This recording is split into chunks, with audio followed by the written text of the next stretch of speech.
Welcome, everyone. Tonight, we're going to have a very informative, very important show on AI-proof careers because I want everyone to avoid AI job losses with the tech careers of the future. We'll talk about cloud artificial intelligence, I'm sure, generative AI at Microsoft, generative AI at Google.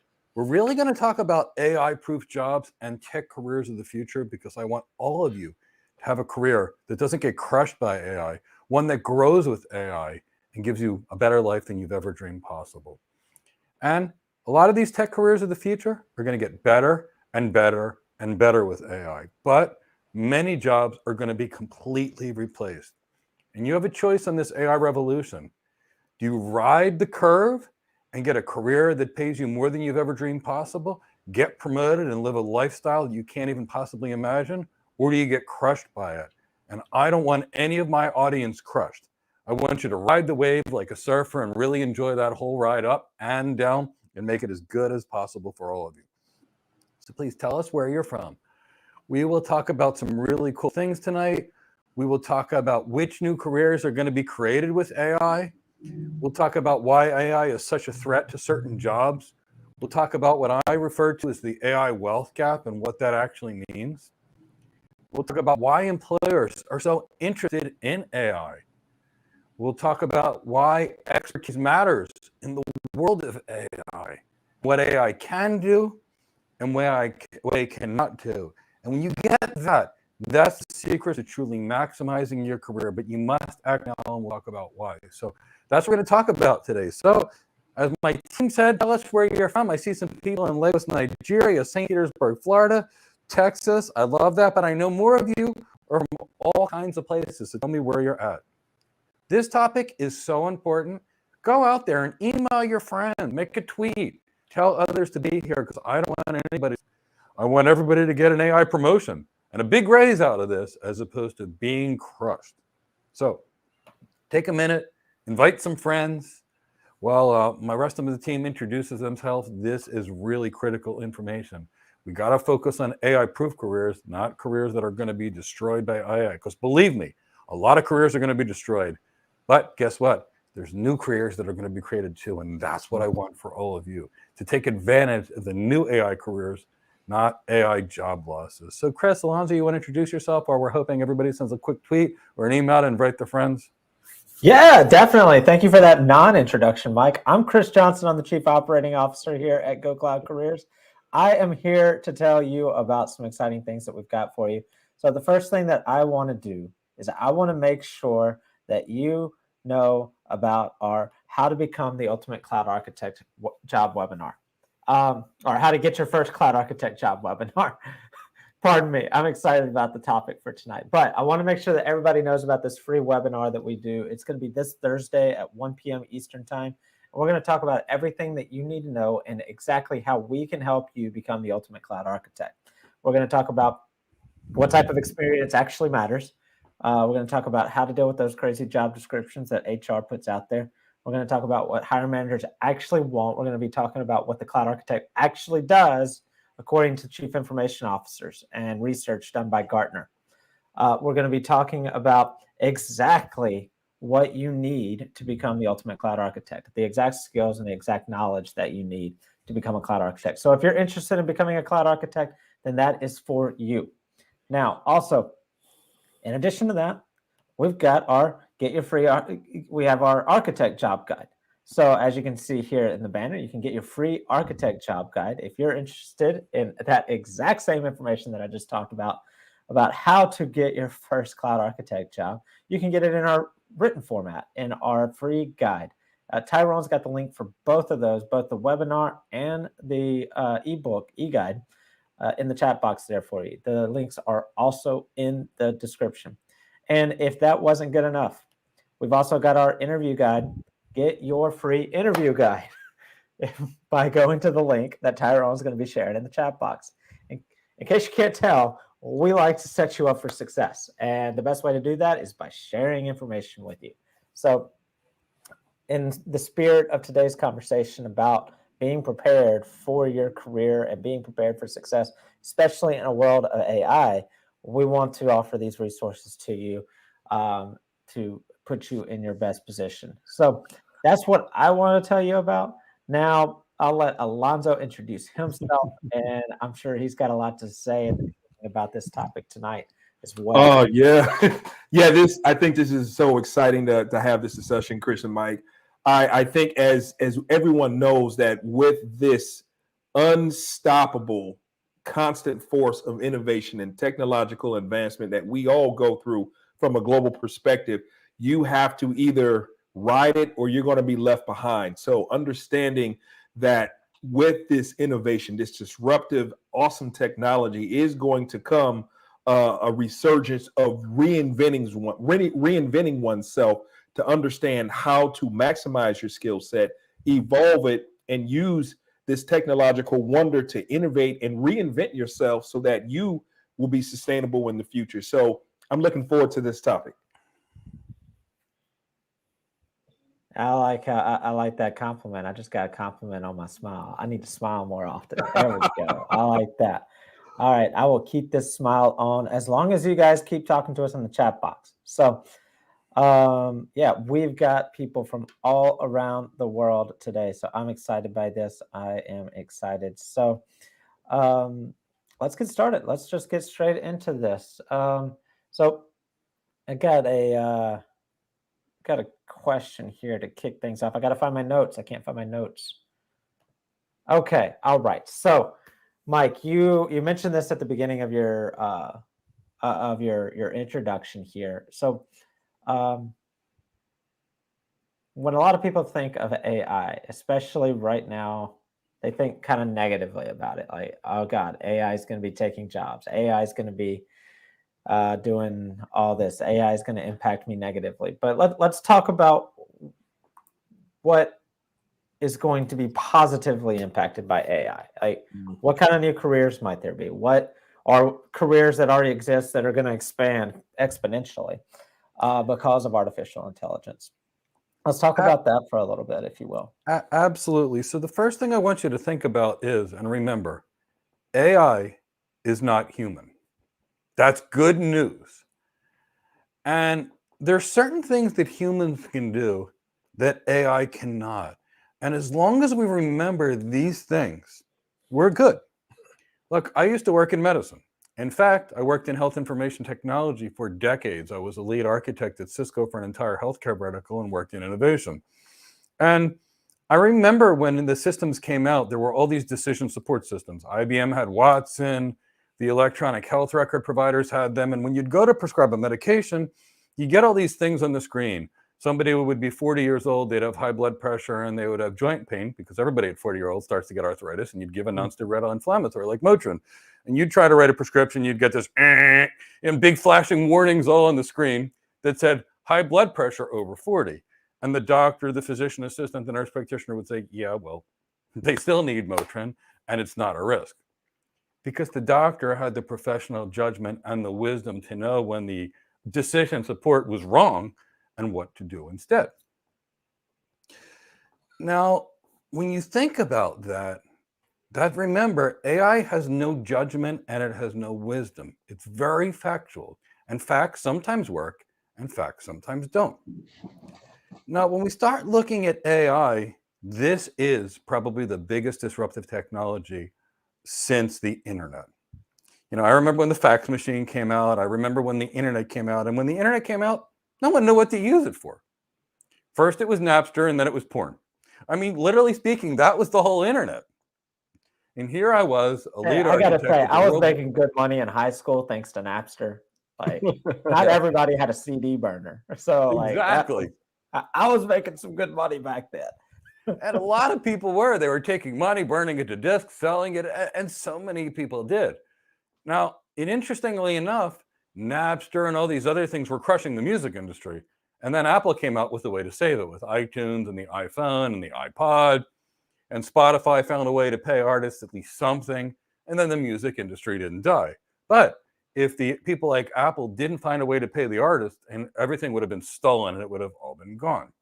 So the technology created new opportunities for pirating and crime, but it also opened new business opportunities. Places like entrepreneurship. Entrepreneurship, exactly. Free market entrepreneurship, right? It created a lot of entrepreneurship, and that's the key. that things are never stagnant in this world. So if we know that AI has no human judgment, and we start looking at things that AI can do, it can do code. It's nothing. AI can write software, and it's still in beta, but AI can write software a lot faster than a software engineer. It doesn't complain about going to the office. It doesn't complain about working long hours. It's not afraid to turn its camera on in a meeting and tell you what it's doing. I mean, it doesn't create arguments with people, and it's not a pain to be managed. So AI can do that, but AI can't put the pieces together. Like when you deal with a business, for example, you've got the leadership, you've got employees, you've got people, processes, and technology. And AI can't architect the situation. It can't think about the customer journey. It can't feel what the customer feels. It doesn't understand feelings. That is a special thing. Now, what else? AI can't form a relationship. Look, I have my cat Cindy. I love my cat Cindy. When my wife goes away, my cat Cindy is like she's like everything to me. Look, they have mechanical robot cats, but I promise you, when that robot cat comes over to me, it doesn't feel soft, warm, and furry, and it doesn't look you in the eyes like my cat Cindy. And I know we're talking about careers, but I want to make a point of all the humanity and the feelings and the emotions that go here. So kind of keep those in the back of your mind just for a little bit. So if we know the AI can't tie the pieces and parts together, and we know AI doesn't have feelings, and we know AI can't create relationships, and we know AI can't convince people to do something, that's your secret sauce. So AI now is a tool to help a business. We need architects of all kinds to tie all these new technologies together in a manner that improves business performance. So business architects, which are management consultants, are now going to be thinking about how they can leverage AI to improve the efficiency of a business. Chris will be thinking about stuff like that right now. Right. This guy's a business architect. This guy, Exactly. People that don't even call architect isn't just a title. It's a description of somebody's role. Like that's the type of work that people like me do. Exactly.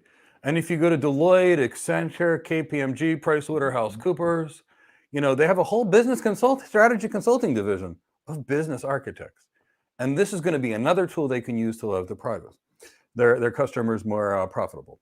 At the same time, we've got the cloud architect world. Wow, this is great. Now we're going to tie these AI tools into our solutions. So we'll have some networking tools, some data center tools, some communication tools, and AI. Think about the digital transformation the cloud architect can now do.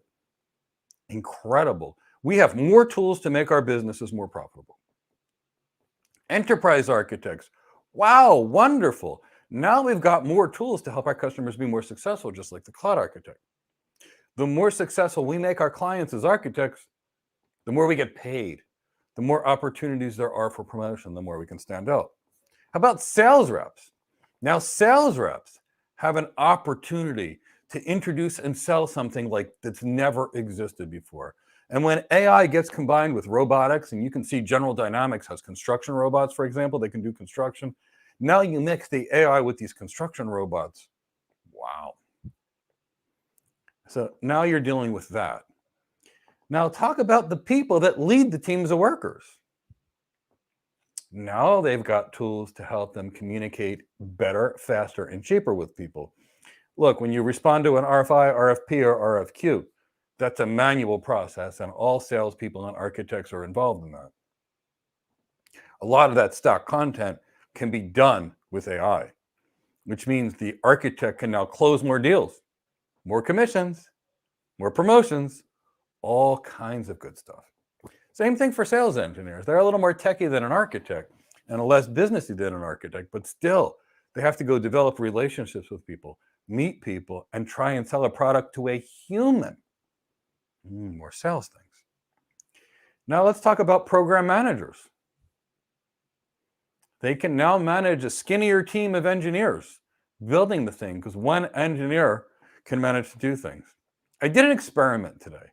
I wrote 23 2,500 word articles in less than an hour by knowing how to use AI, use the right prompt, and put information together. Now, I'm not going to publish that as my thought leadership documents, and here's the reason why. I like to do some analysis and connecting and throw in statistics and things that make it real. But to prove a point, I wrote 2,500 word articles in an hour. Think about that when it comes to responding to a request for information, a request for proposal, or a request for quote or pricing.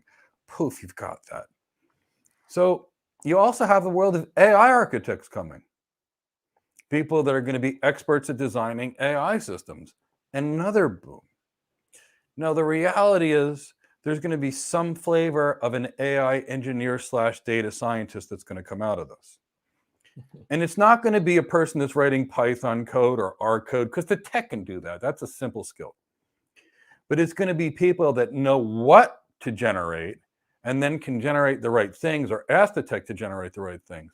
They can then take that information that's gleaned from it and the recommendations that are gleaned from it and check the predictability of the algorithms and see if the data is good, and then take that data and present that data to the C-suite to help advise the C-suite in order to be in a position to make better business decisions to improve their profitability. So as you can see, a lot of these careers are going to grow because people are involved in these things. But if you look what's common in any architecture career, any sales career, any leadership career, it's not about the tech. You know, it was in CIO magazine today that said, look, we have a surplus of tech people. We don't need tech people. What we can't find are tech people that understand how to tie technology to solve business problems, how to establish relationships, how to lead people, how to drive transformation. And you can see right now that organizations are dying to find these people. How much are they dying to find it? Well, we trained somebody, his name is Daniel. He didn't even graduate high school, and JP Morgan Chase Bank hired him with zero experience because he could drive transformation. Jermaine was a landscaper. He got moved into an enterprise architect role, and that's a lot harder than a cloud architect or a solution architect with no experience because he knew how to drive transformation. Same thing for Wallace Sagana, because he knew how to drive transformation. Companies are willing to overlook degrees, high school diplomas, or anything if they can find that person, because in tech, that it's a special kind of person. You know, I didn't know what they meant many years ago, but when I was at Cisco and I was a lead enterprise architect, somebody called me a unicorn. And I said, I'm a white horse with a cute little thing on the top of my head in rainbow colors. And they're like, no, Mike, you're a rare commodity like a unicorn. I'm like, what do you mean? They said, look, techie, techie, techie, techie, techie, techie, techie. They talk and I fall asleep. You talk and the CEO listens. You talk and someone spends 30, 40, $50 million on something. That's what we need. So, you know, these are the careers that I see. And mind you, I've been a tech futurist for about 25 years now, trained people for about 25 years and gotten people hired everywhere that I see. How about you or Alonzo talk about that before we get into the next topic? Chris, let's go to you next. Yeah, listening to you talk about it, it made me think. Here, I'm going to play musical chairs with us for a little bit here. All right, I know Mike that might have his head cut off, so I gotta move Mike to the bottom there. But listening to you talk about that, you know, I come from the service industry. I worked in hotel and hospitality for nearly 15 years, and to be honest, what I think is going to happen is that the tech industry, which was already moving towards a service industry model, I think AI is just going to push it over the threshold. That the tech industry, as we know it, is going to more and more quicker and quicker turn into a service industry, customer service industry. And not tech industry as we knew it in the 90s and the 2000s and the 2000 teens. And reason being because the majority of the employees and the majority of the careers that people will be doing and the interactions that people will be having will be customer service oriented. Whereas right now, and for the past 30, 40 years, might have been a little bit of customer service interaction with people, but a lot of it was tech related interaction between people, you know, developers talking to developers about stuff that they're developing. I'm sure if you looked at the conversations, a significant percentage was not customer service oriented conversations within the tech industry. But I really think that's probably what we're about to see a big shift towards, is that most conversations that happen between the people that are actually employed and actually working in the tech industry are going to be much more customer service focused. That's just my 2 cents. That's my thoughts on this, because if you take away the high volume of technically skilled roles and replace them with people that are required to communicate effectively, sell effectively, solve problems of a human nature effectively. Because it's one thing to solve a problem of a human nature; it's another problem to solve. It's another thing to solve a problem of a computer nature, of a technical nature. Solving the problem of a technical nature doesn't require any finesse at all. Yeah. Solving a problem of a human nature requires all finesse. So that's my 2 cents there. After listening to you, that's kind of where my brain went with that. But I'd love to hear what Alonzo has to say about careers, what the careers are going to look like in the future. Man, I think about that a lot. I've been really on to this Chat GPT thing and finding out. And I did did some research, and Goldman Sachs had said that generative AI tools could replace or impact 300 million full-time jobs worldwide. And if I don't know if that's not disruption, I don't know what that is. So you think about coders, computer programmers, software engineers, data analysts, and so forth. They're the humanistic handheld, I guess, humanistic approach to what computers organically are supposed to do. So I think it stands from a logical perspective that would be the next evolution in doing this, is by omitting the human factor with that. So when it comes to that technology, I'm sure that is a large alarm for a lot of people in those arena. But I think it underscores also as well the need for the human component. As tech evolves, we evolve along with it. As the humans have created it, we always have to stay a step ahead of that. And that means being able to be innovative, strengthen those the soft skills and so forth. And it's going to, like Mike and you had said, it's going to create a lot of different roles, which are going to be exciting. It's going to pioneer a lot of different things. But overall, that human component is going to still be a valued asset to realize all these things moving forward. Yeah, I think just thinking about this, pulling this thread a little bit more, the technology inherently, the more advanced technology has gotten, the farther and farther away from production, and manufacturing and hard skill careers. Mm-hmm. We've gotten farther and farther away, because if you think about it, in the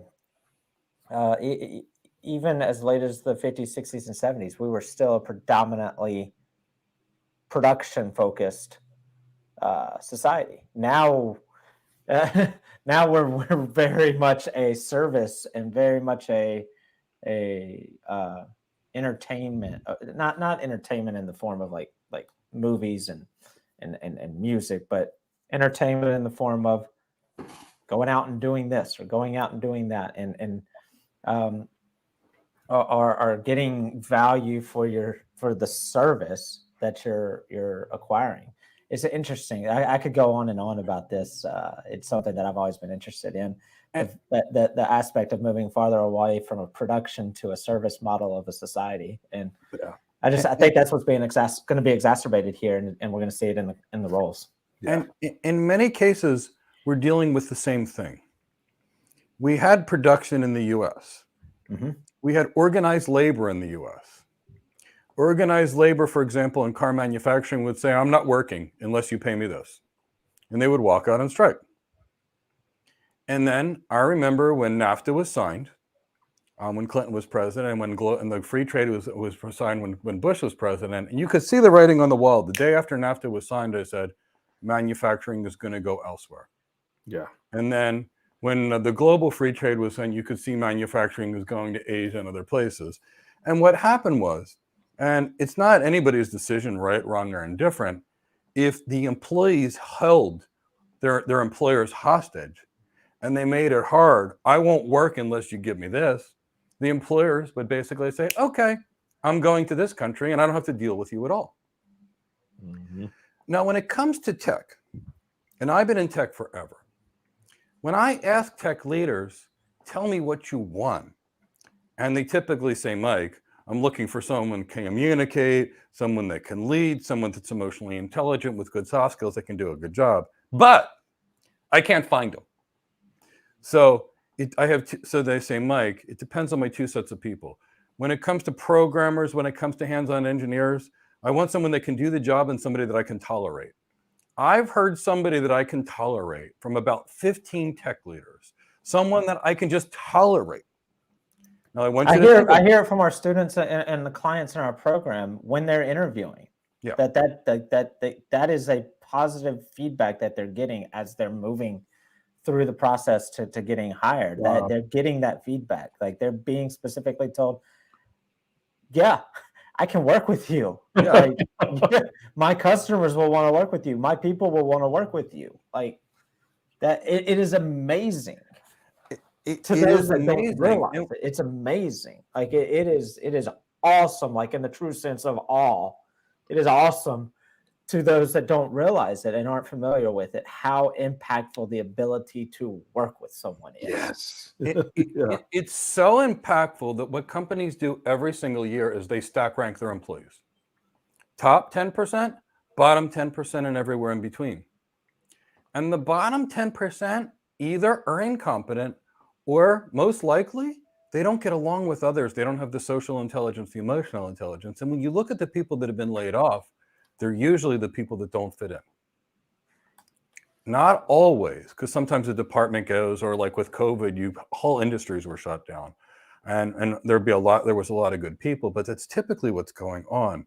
So, being human are special skills, which brings us into the concept of which jobs are really going to go.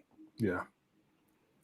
When we think about software engineering, for every master software engineer that you find, which is maybe 3 out of 100, 97% of people are marginally competent and they're hard to work with. Same thing for the hands-on tech people. We're running into the same challenge. So we're looking for the people that are really great. We're also looking for the people that are easy to work with. And when we're into that sort of environment, who are we actually able to work with?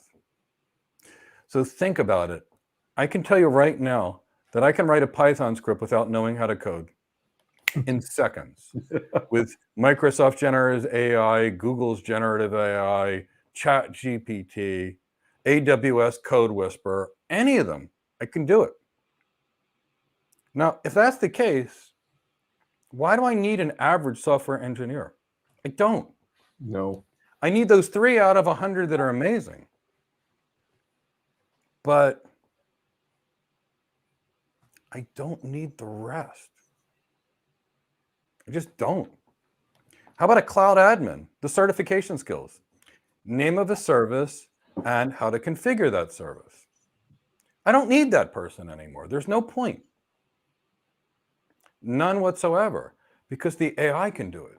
And it doesn't cost any money. It doesn't ask for a raise. And there's literally nothing that I can do about it. Think about the hands-on implementation network engineer. The guy that goes, or girl that goes config T, interface gigabit Ethernet 0/0. Again, I don't need that person.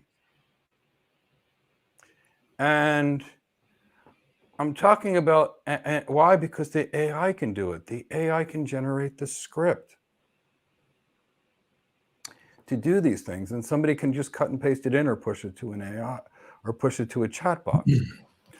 So when we start dealing with these things, we have to actually look at it and see why this is such a threat to some of these tech jobs. It's a massive threat because these people cost money. The CEO's job is to increase shareholder value. And now we're in a position where the tech can do the job. That's why it's a threat to some of these tech jobs, like programmers. I predict a time 5 years from now where we lose 90% of the programmers. I predict a time 5 years from now where we lose 95% of the cloud admins. I predict a time 5 years from now where the implementation engineers of Anyways are gone. And we have ChatGPT generated scripts or AWS CodeWhipper scripts or Google Bard generated scripts. Remember, this stuff is in its infancy, in its pure infancy. That's really what we're talking about. So these jobs are in threats.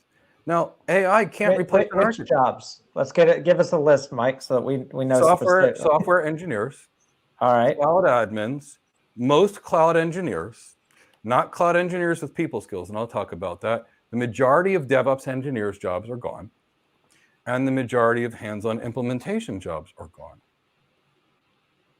They're gone. Blogger jobs are gone. Low-level customer service jobs, which can be done with the chatbot, are gone. High-level customer service jobs are critically needed. See, the tech can't put all the pieces and parts together, design a solution to improve the business performance, and then go sell it. That's why the architect jobs are safe. The tech can't sell it. That's why the account manager jobs are scarce. The program manager jobs are there and safe. But these hands-on only tech people, the kind that the employer says, Mike, give me somebody that I can tolerate that can do the job, they're not safe. Now you take that programmer and you make them a master programmer and you give them the ability to communicate with clients and get clients' needs. You get them the ability to work into a team, and that person is not replaceable. That person becomes a unicorn. Technically speaking, in many cases, they look a lot more like an application architect, and architects don't get laid off as technology changes. But there's that. So I've got a really relevant question from the chat box Okay. about this, Mike. I think we can help someone here. Jonas says, I'm studying very hard in order to pursue a role of sysadmin. I would really appreciate if there is someone who is in the field that can tell me, am I wasting my time doing this? Okay, Jonas, it's a really good question. Generally speaking, I would not recommend a sysadmin career. And I've spent most of my life taking people out of sysadmin careers and moving into either deep engineering careers or architect careers. The reason I don't recommend sysadmin careers are the following. First, they're the lowest paid of any technology career. And when you are a sysadmin, it's really hard to get out of it because the sysadmin has the brand of the hands-on techie. And when you want to move later into like a distinguished engineer or architect career, you've got to fight that perception of you. Two is, right now, I don't need a sysadmin. And here's what I mean. I mean, the technology has gotten a lot easier. You know, I needed sysadmins when in plentiful quantities when Linux was so complicated to understand that there was somebody that could figure out how to install these things. I can use ChatGPT to write a bash script right now to install pretty much anything I want. Go to ChatGPT, ask it, write a bash script to install an Apache web server. Done. Write a bash script to install MySQL. Done. You don't even need a person to do it. So I would not recommend studying for the sysadmin role. I think it's going to be a gone role in about 5 years. Currently speaking, it's the lowest paid role. So, Jonas, I want to give you something to think about. Our average cloud architect student with zero tech experience graduates around $160,000 or $170,000 a year. Average salary is $200,000, but we're seeing about $150,000 to $175,000 for our average graduate, and our graduates with experience $250,000 plus. Now, the sysadmin role, your first job might be $50,000 a year versus that $150,000 or $160,000 or $170,000. So first, you're going to lose $120,000 a year on average. So if you do that job for 10 years, you lost over $1 million in salary. Now, the second side of the sysadmin, which is why I strongly never recommend these careers, is as follows. Now you got that on your brand. Now you want to go to a sysadmin to either an engineer or an architect, and you're going to need brand new training, and you're going to start out at the junior level. So even if you spend a year in a sysadmin role, your first cloud architect job, for example, is still going to be the same $170,000. And you're going to have to fight harder to prove people you're not a sysadmin. Because these are the hands-on techie roles. So, I mean, it's up to you. If you love configuring people's names and adding users to Linux all day long, okay. If you like installing software, okay. But if you're trying to build a career, please note, this is going to be the hardest job to find at the lowest pay, and it's most likely going to be completely eliminated by artificial intelligence in the next few years. Because right now, I can take someone, and I actually took a 7-year-old girl, my friend's daughter. She was really cute. She had these cute little pigtails. And I said, I want to see if you can do this. And when I did this, I asked her to create a Terraform script for something. I told her what I wanted her to do. I then asked her to create a bash shell script, and she did it. I asked her to basically create the configuration commands to set up some routing on the router, and poof, this 7-year-old girl did it. And it was nothing to teach her how to do it. So, and the last reason, Jonas, I would tell you not to do sysadmin. Now, I don't know where you live, but if you live in the US, if you live in the UK, if you live in Australia, or if you live in continental Europe, I really want you to think about this. In a world of cloud computing, where most of the systems are available and accessible via the internet, does it matter where your employee is? Why would a company hire a sysadmin in the US when they could hire a sysadmin in India, Pakistan, Africa, Vietnam, Thailand? And why does that matter so much? Because the CEO's job is to increase shareholder value. That's their job. If the CEO does things that decrease shareholder value, either they get fired by the board or they get put in prison if it's a publicly traded company, if they do so accordingly. Mm-hmm.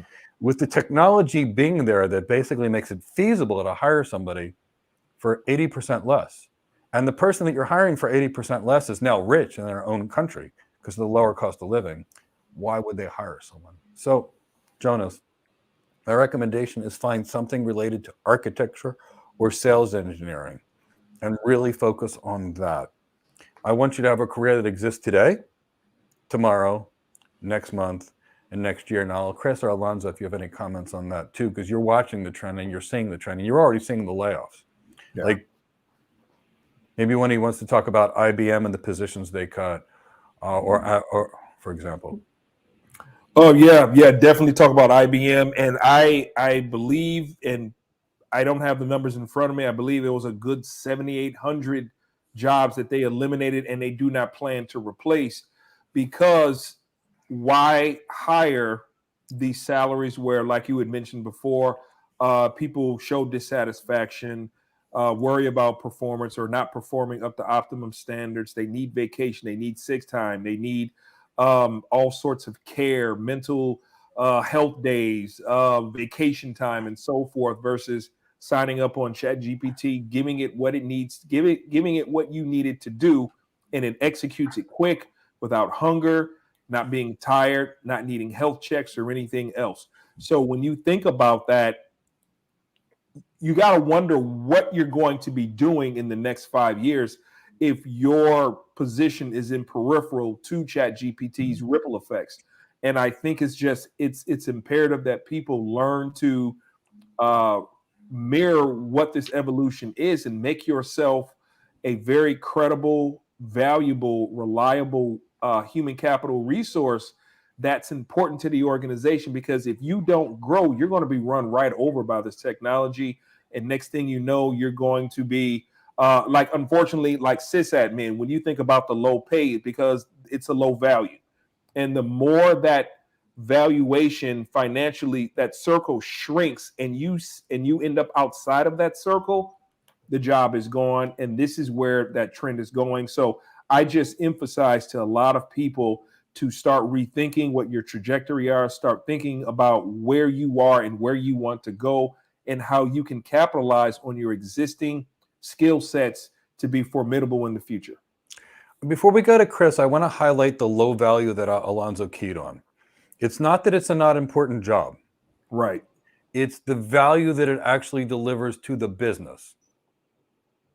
How does that person help that business make more money? If that person helps the business make a lot more money, the business will reward them. If that person does not help that business make more money, that person will be either eliminated or paid the least. Still an essential function. That person is just as important as everybody else. But when Alonzo was referring to low value, we're all MBAs here and we're all C-level executives, and that's what he was referring to. Chris, let me go. Right. I'm glad for that clarification, because I don't want people to think otherwise. We got in trouble with Chris. He's our truant officer. You're gonna say you're gonna let me talk. Let me talk. All right, here we go. All right, so I'll be very short and simple. And then I think Alonzo's probably got a question that he wants to ask Mike here. Mike and Alonzo gave you a lot of stuff there. I'll give you just a little bit of stuff. So, Jonas, this is a good question. I want to start off with, if you're passionate about it and it's something that you love and that you truly want to do, then do it. But know all these things. The other thing we talked about, these roles being not gone, but greatly diminished in volume in the next 5 years. Think about the flip side of that. You are studying to pursue a role of a sysadmin and will be competing against countless individuals that have successfully been sysadmins and will be competing for these less number of roles against these people that have been successful in a role as sysadmin or whatever it might be. Mm-hmm. So just from a supply and demand standpoint, you're going to be entering a greatly saturated market that will only continue to get saturated following the law of supply and demand. The cost of that product, aka your salary, will be diminished because of the available supply of people that can do the role, whether it be here in the United States or it be in Canada or Mexico or India or Nigeria, like Mike and Alonzo said. Anywhere and everywhere, this job can be done. So that's just something to, I'm a nuts and bolts kind of guy. So supply and demand, there's going to be a big supply of people that can do these roles, and the demand is going to be diminished. So not good for price. So I will put that question down, and I will ask Alonzo if he's got anything here. You know, we talk a lot, guys, about the positions and how they're going to be affected. But I really am looking forward to, or asking, what do you all think about the AI wealth gap? What is that, and how is that going to affect us all? That's a really great question. So, right, the AI is going to create a wealth gap like we've never seen before. And it's really scary. And the people that ride the curve to the top are going to be very rich. And the people that don't, unfortunately, will be very poor. And this is really where we're at. I'm going to give you some statistics right now. I'm on salary.com. The average salary of someone with business acumen skills is $558,928. I'm saying this for a reason. The average cloud engineer salary is around $120,000, $130,000 a year. Now, let me tell you, it takes just as much knowledge to be a good cloud engineer as it does to have good business acumen skills. It does. One's not better than the other. But let's think about this. When we look at jobs right now, and then I'm going to get to the future, with high levels of business acumen skills, the architect, which I keep referring to, has high levels of business acumen. An average principal architect at Google, and I was one within 2 years, is earning $508,000 a year. A senior director at Palo Alto, someone that leads and brings out the best of their teams, average salary is $540,000 a year. Principal architect at Microsoft is earning on average $380,000 a year. Business leader at Cisco is earning $527,000 a year on average. That's right now. Now I want you to think about that. That senior director who now leads 10 people, who now with AI achieve the results of 100 people, the company now can pay someone that can do that $1 million or $2 million a year easily. And they're still ahead. Because if they had to have $100,000 people, which they had to give stock grants to, and they had to give health insurance to, and vacation time to, and life insurance and disability insurance, and they can get rid of 90 of those people and only pay 10, just think about that for a second. So what you'll see, and you can already see it right now, I remember when I first became an architect, everybody was focusing on, let me get these 30 certifications. And I'm like, business acumen skills pay 10 times more. What do you think happened? They went and got 1,000,001 certifications, which hurt them for a lot of reasons. And I rose to the top. I wasn't smarter than they were. I just had an executive coach that said, Mike, low value skills, high value skills, where you're going to space your time. Do you want to train the bottom or do you want to train the top? So right now, let's think about these upper middle class people. Programmers, cloud engineers, even a sysadmin. Sad reality is our cloud admin or our network admin, they're gone. Now, we'll still have one sysadmin that can use ChatGPT to do the work of 10 other sysadmins. So we're going to have 1 out of 10. But that one person better have some good communication skills, good leadership skills, good emotional intelligence skills. And if you actually look at what the big company providers are doing, they're not trying to create architects. AWS is a video game called Cloud Quest. What are they trying to do? They're trying to make everybody know how to do these basic entry-level skills like how to write a little bit of code. And by creating such an oversupply, the value or cost of them goes down. So while they're fighting hard to reduce your salary, I want to fight hard to increase your salary. So it's not the man that gets it, as the old term from the 70s would be. It's you that gets it. So we saw a wealth gap that was created in the last industrial revolution, the one that I call, when free trade started with the rest of the world. There were plenty of blue collar workers that were building automobiles, working in steel mills, working in coal mills, and they could support their family on a single income. And then NAFTA started, and then most of the auto manufacturing was shifted to Mexico. And I remember a big ad in the newspaper at the time. And they said $27 an hour in the US, $1.12 in Mexico. We have skilled labor here. And Mexico did. They had a highly educated workforce, highly skilled labor that was basically 1/26th of the cost. At some point, Mexico became too expensive. And Asia became the next frontier when that was allowed. And Asia, again, had a very strong educational institution and system, and billions of people all looking for work.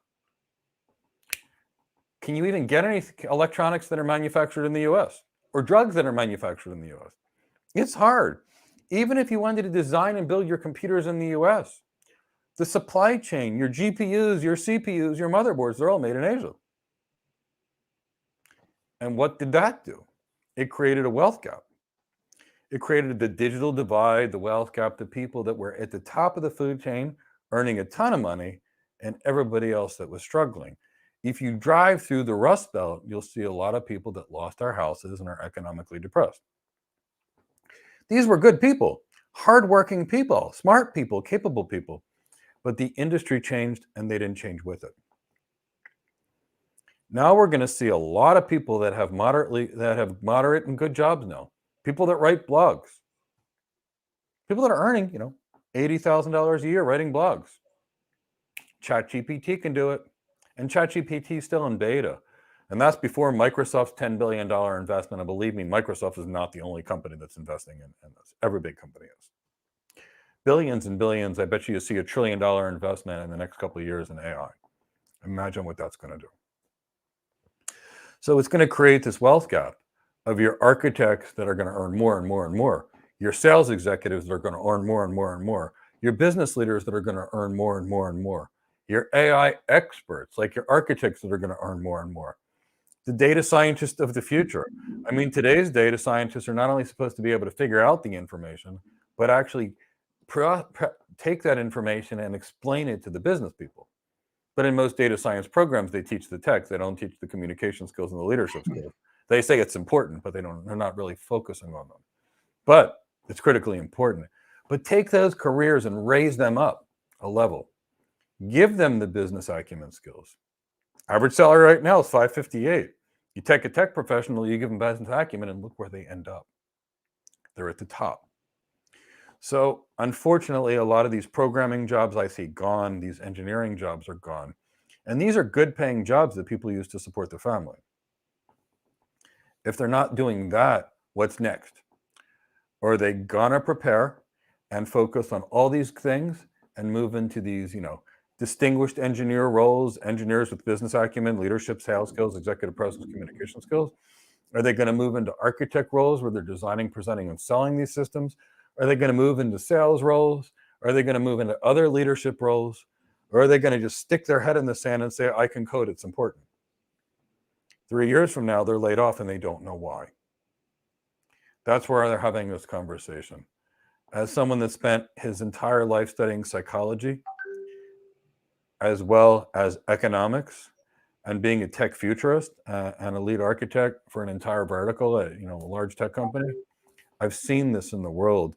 I've worked on strategic outsourcing projects where 2/3 of the employees go. And I've worked on these code name projects with big outsourcers. And the companies would bring us in and it was like, but I could retrain your people. And they're like, no. It's cheaper to go to this country and do it. And even when you deal with a big 4 consulting company, they bring in their architects from the US, but the people that build it don't live in the US. And now they can leverage this technology. And it's going to create a digital divide of the people that are experts on this, that are earning this. And it's going to create thousands and hundreds of thousands, like Goldman Sachs said, 300 million people that it believes will be unemployed or lose their job from this. I don't want that to be you. I want you to come on top. Mike, you mentioned using ChatGPT to write blogs. So yeah, let's talk about something else people are starting to use it to write. Oh, okay. This is really scary. I know we've seen several examples of this, and we've heard from hiring managers about getting these also. And we've had people ask us about doing it, and we've given specific advice. Just today, let's talk about what not to write with ChatGPT. Do not make your resume with ChatGPT. Do not make your LinkedIn profile with ChatGPT. Do not make your cover letter with ChatGPT. I know there's a lot of people that have never really had a career in tech that are talking about how to do it on YouTube. Don't do it. Just today, I had a student, someone I respect highly, and he sends me a message and says, there's this job I'm interested in. I wrote a cover letter with ChatGPT. And before he even had a chance to send it, I said, don't do it. ChatGPT is not human. It's not going to connect with others. Then he sent it to me. I took a deep breath and I said, thank you. Now, here's what I want you to do. Throw it away, and I want you to rewrite it and show that hiring manager how you can add value to their business, how you can show why you can help him, and why you would be a good fit. Guess what happens? He writes it up, sends it, and then sends me an email that says, Mike, you're a genius. I got an interview. I said, it's not that I'm a genius. I said, here's the thing. Which You're one did he writing. send, Mike? Which one did he send? He sent the one that he wrote himself. All right. He sent the one that he wrote himself.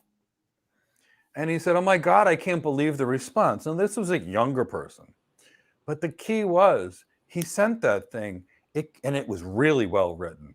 It connected with the person on the other end. And the person on the other side, I said, I really like to meet you. I love the way you reached out to me. This is a cold reach out on LinkedIn from somebody that was talking about it, but that was just the key. You know, I'm starting to see LinkedIn posts, and they have a very mechanical feel. These 3-word sentences about 5 things in a topic, they feel like they were written via ChatGPT. I can't even read it. I mean, it's not that it's not professionally written. It has no soul. Yeah. Yeah. And you know, you can feel true artistry. You know, I was at my PT center the other day, and there was some Metallica music playing in the background. And I was listening to the person, how they played the guitar, and how someone else played the drums. And I was thinking about the expertise and the mastery that went into being able to play that, or the way Eddie Van Halen said when he played it in the guitar. And then I listen to a lot of music right now, and it sounds so computer generated. I don't want to listen to it. I mean, it just doesn't feel. But if I listen to Bob Marley or Ziggy Marley, even if it's staticky because it's from the 80s, and he's talking about being on a beach in a Hawaii and breathing music, or, you know, releasing your mind in a Ziggy Marley song, you know, I can connect to that. So I want to feel it. And that's the key. You know, I want people to feel you. If I have a discussion with somebody, they know I'm in the room with them. They know I'm listening to them and I care about their needs. When you start using ChatGPT resumes, they just don't feel right. Mm-hmm. So here's the thing. If you don't know how to have a real resume and write a real resume, ChatGPT is not the solution.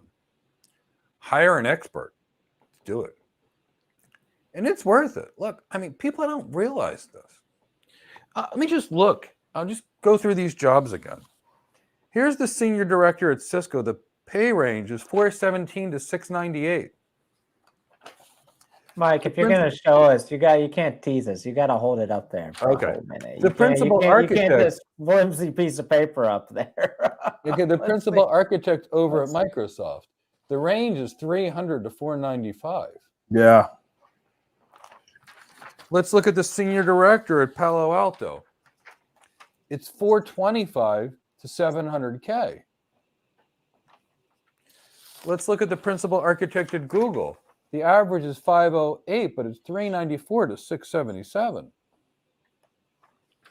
What separates it? Well, for one thing, it's expertise. That has something. A lot of it has to do with how well the person sells. What's that related to? Their emotional intelligence, their sales skills, their business acumen, and their leadership skills. But you're seeing a $200,000 and $300,000 difference on these jobs. That's the human side of it. It's in line with the people that have business acumen with the statistic I just read from salary.com at 558.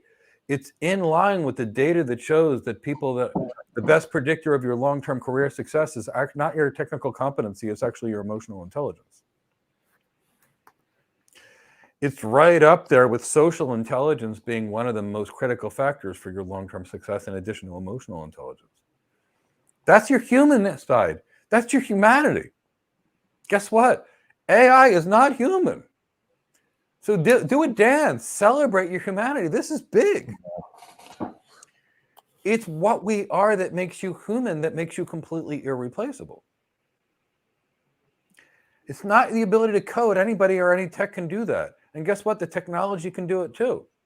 That does not make you human. It's not the ability of a DevOps engineer or a cloud engineer to make a Terraform script, because obviously architects don't do that. It's the ability of a really strong cloud engineer to not only understand the technology, understand how to performance tune the technology, and understand how to tweak that technology for a customer's specific needs. That's the special sauce. Yeah. Chris, you worked in hotels.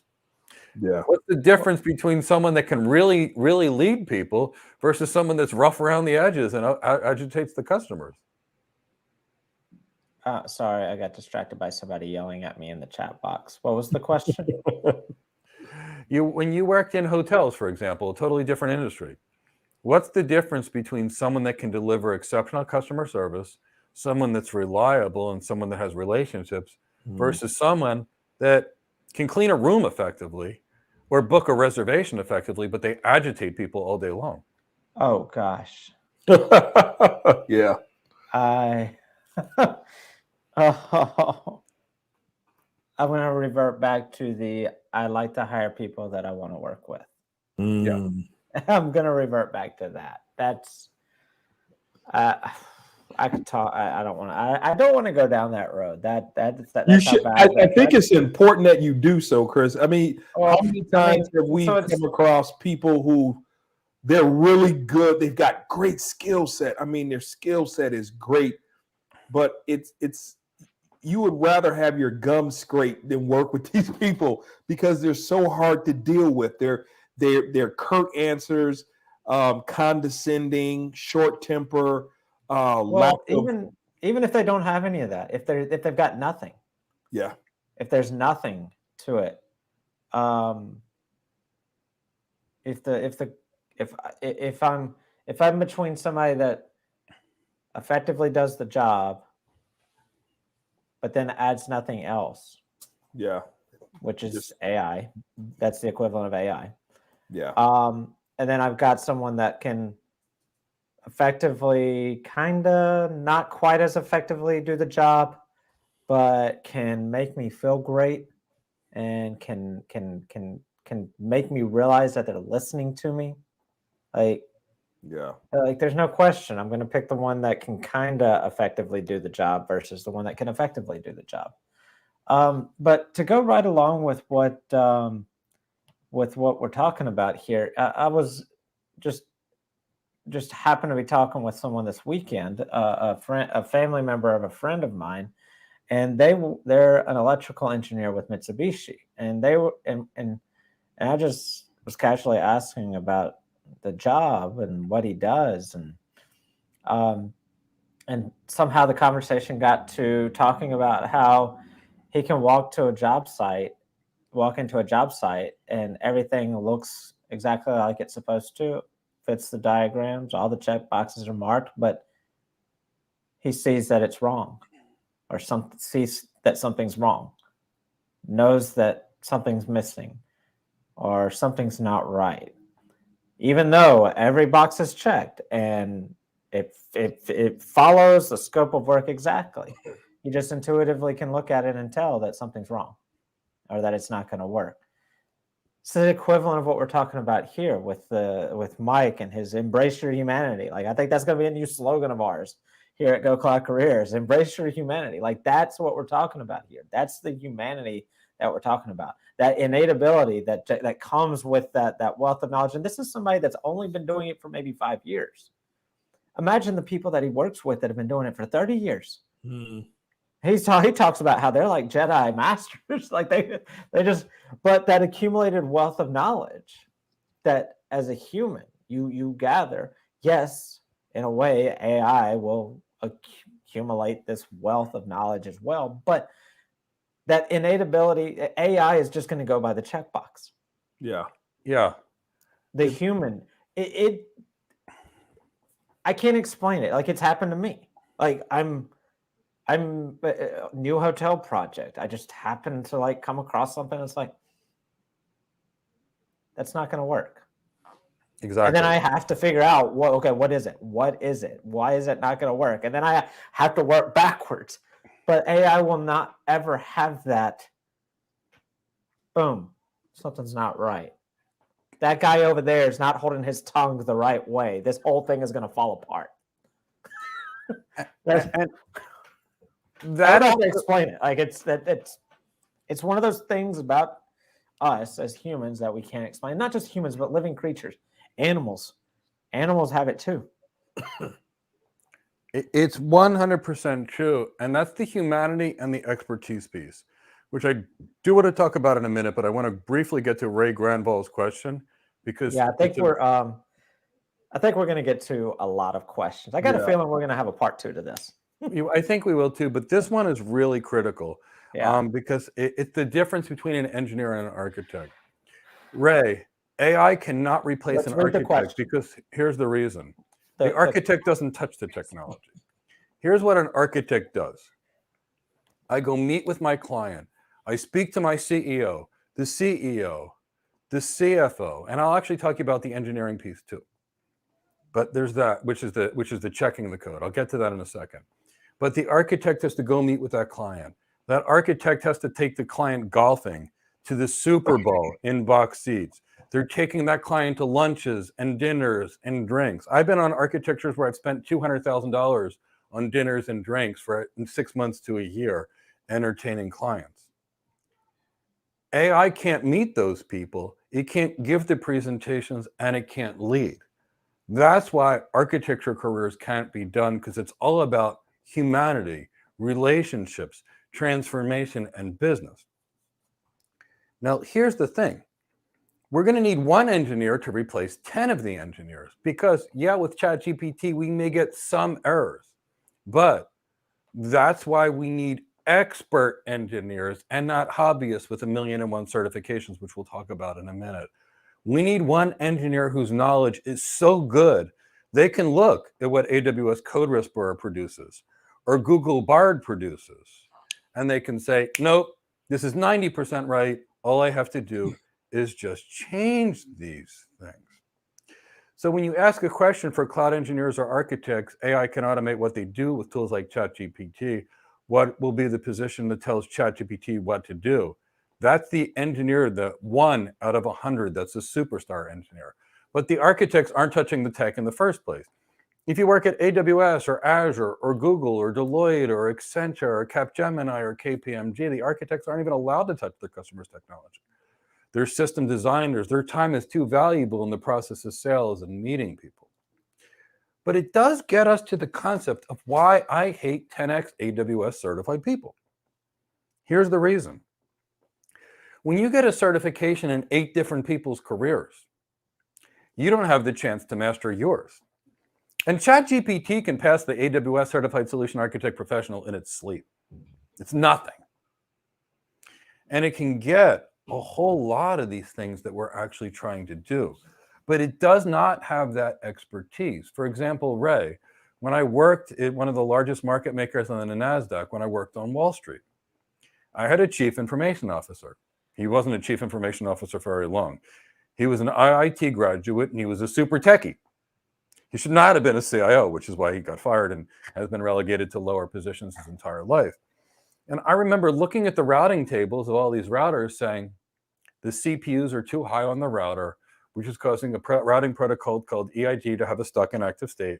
We need to swap these 25 routers and we won't have a 15-minute outage every single day costing you $3 million per day. Now, this was a techie. He was not a business leader. He had no business acumen. He got promoted to CIO because he was a good techie. He was like, he said to me, I need you to prove it to me. I need the statistics, the facts, the evidence. And he said, my Linux engineers don't see it. My programmers don't see it. And I said, good. I said, your Linux engineers love Linux. Your programmers know how to code. The only thing I know is routing and switching. And that's all I know, and I'm an expert at it. Well, they had outage after outage after outage. The CEO said to him, if this happens again, you're fired. And the chief information officer gave me the budget to go do what I needed to. And they never had another problem again. I had the judgment because I was an expert. I had the 10,000 hours in a very finite area. So I was able to look at it and make the decision. The same way you can have someone like Simone Biles, the Olympic gymnast. God, I love watching her. If she's in a flip in the air and realizes she under-rotated, she knows how to fall without getting hurt because she's an expert.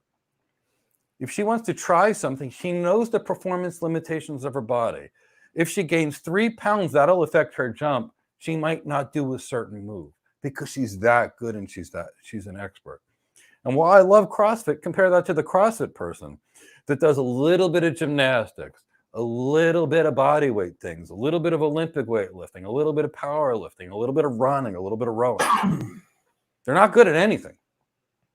Now, They're better than average on most people in a lot of things. They're a generalist, but they're not great at anything because they've trained everything. You can only focus on one thing. So that's the key. Most of those average engineers, they're gone. AI can replace them. But that superstar engineer, and we know what that superstar engineer, it's the same person that everybody goes to. They communicate well and they know what to do. And when all the engineers are stuck, they go to that person. That person is safe. It's the other ones that are not going to be there. Because the other ones aren't going to know if ChatGPT is right or wrong in the first place, because they don't really know half of the times what they're doing. Yes, there we go. That's the thing. So like, I want to hone in on that a little bit, and then I want to move into some of these questions from the chat box. Sure. So, like Mike was just talking about, you being an expert versus 10x AWS certified, and not just AWS certified, but 10x AWS certified, Azure certified, Cisco certified, Red Hat certified. Yeah. So what is CompTIA, blah blah blah blah certified. Okay. It's going to be, we've already talked about the types of roles that are going to be expanded. These are going to be the architect or the designers or the business designers, the movers and shakers, whatever you want to call them, the service people, the sales people. And then there's still going to be engineers. There's still going to be these tech positions. You need to be an expert, because you're going to be depended upon to make sure that the AI is correct. Yeah. Because as much as everybody thinks we're going to just hand it all over to the AI, no. Humans are not going to just hand it all over to AI. No. Eventually AI might take it from us, but we're not just going to all hand it over. So you're going to have to be competent and knowledgeable enough in a certain thing to be able to make sure that it's correct. And if it's not correct, then fix it, adjust it, make it correct. So that's the important, that's one important aspect about this as we're moving forward. That it's going to become acutely more important that the people that are taking these roles are competent and knowledgeable enough about something to be able to do a job that somebody will pay what they deserve for. I wanted to throw that in there when we're talking about the expert versus the jack of all trades. You know, the jack of all trades thing, that whole saying. I can't remember what the second half of it is. It's the jack of all trades but a master of none, blah, blah, blah. But the second half implies that the jack of all trades earns more money. That was true 500 years ago when that saying came about. When if you could do anything, you could earn money and you could earn a living and you could you could sustain your family. Now, 500 years later, the second half of that jack of all trades thing doesn't matter anymore. It's only the first half that matters. Jack of all trades, master of none. Because I see it all the time. People try to point out that second half, and I can't remember what the second half. And it's like, yeah, doesn't matter anymore. So, Alonzo, do you want to throw anything in on the talk about being an expert?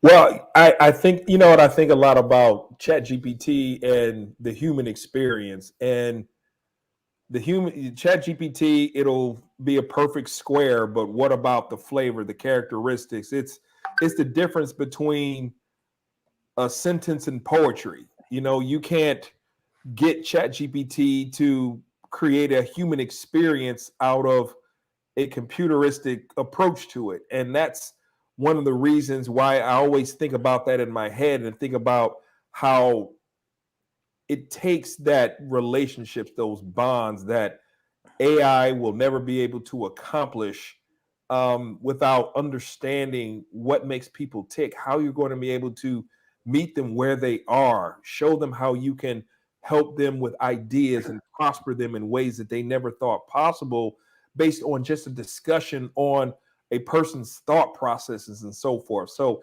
it's me as someone who really enjoys building relationships. I can see how the fallacies of ChatGPT are not going to be able to cover these things that the imagination can bring forth from a human perspective. Yeah. Yeah.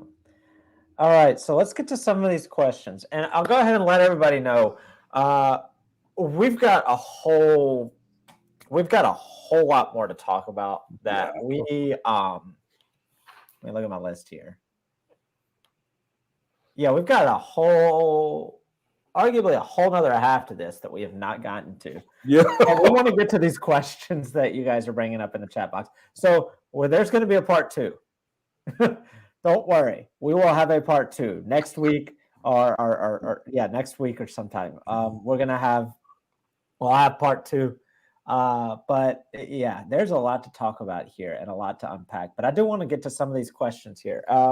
I'm assuming Mike and Alonzo, you guys are okay with having a part 2 of this? I'm always happy to talk about this. Let's topic. go Is for it. such an important topic. If we need to have 2 or 10 more conversations, I'm all I have for it. 6 big media interviews this week talking to major magazine outlets just about this topic because it's so important and I want people to protect themselves.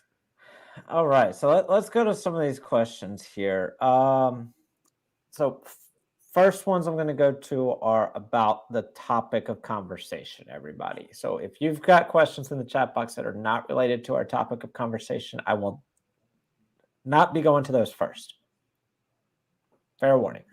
So let's see here. Looking at the chat box.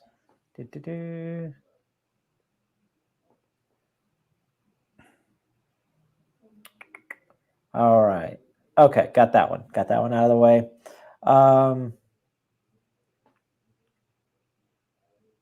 Okay. So this is from when we were talking earlier about the roles. So big data is not going away. To reference your mentioning of data professionals, it seems some vendors are not placing enough emphasis on it when it comes to training and certifications or one or the other. Can I start off with this one, Mike? Yes, please. All right. So,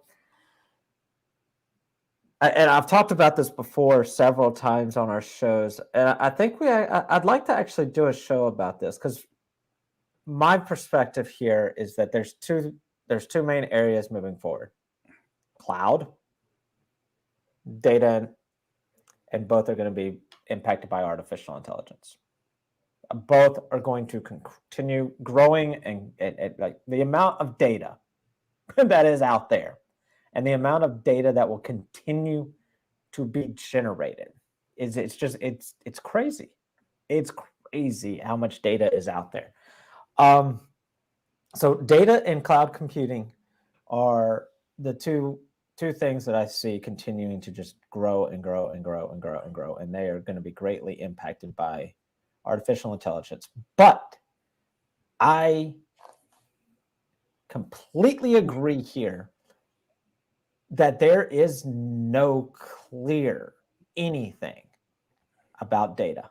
Yeah.